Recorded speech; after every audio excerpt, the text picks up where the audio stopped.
Hi friends, குட்டீஸ் துணியெல்லாம் காஞ்சிடுச்சு. காஞ்சதையும் எடுத்துகிட்டு வந்து வச்சுருந்தேன்.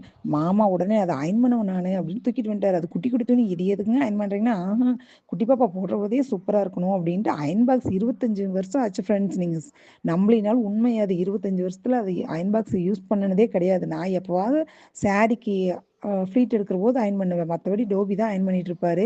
25 வருஷத்துல எங்கள் மாமா அயன் பாக்ஸ் எடுத்து வச்சு மாங்குன்னு குட்டி ட்ரெஸ்ஸு துண்டெல்லாம் அயன் பண்ணிட்டு இருக்கிறாங்க ஃப்ரெண்ட்ஸ். எனக்கு சிரிப்பாக வந்துச்சு.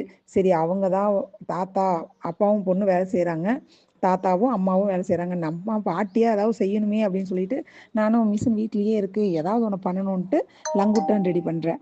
அந்த கோமன் துணியெல்லாம் பிசுறு பிசுறாக வரும் இல்லையா, சுச்சா போகிறதுக்கு நம்ம கட்டுறதுக்கு. அதுக்காக எங்கள் பாட்டியோட சாரியெல்லாம் எடுத்து நிறைய கோமன துணி கட் பண்ணி அடித்து வச்சுட்டேன். அதுக்கப்புறம் லங்குட்டானும் அடிச்சிட்டேன். அது கொஞ்சம் சேஃப் வரல, ஆனாலும் சூப்பராக இருந்துச்சு அந்த லங்குட்டான். இதெல்லாம் முடிச்சுட்டு டயர்டாகி நான் வரட்டியும் பஜ்ஜியும் சாப்பிட்றேன். நீங்களும் சாப்பிட்லாம் வாங்க.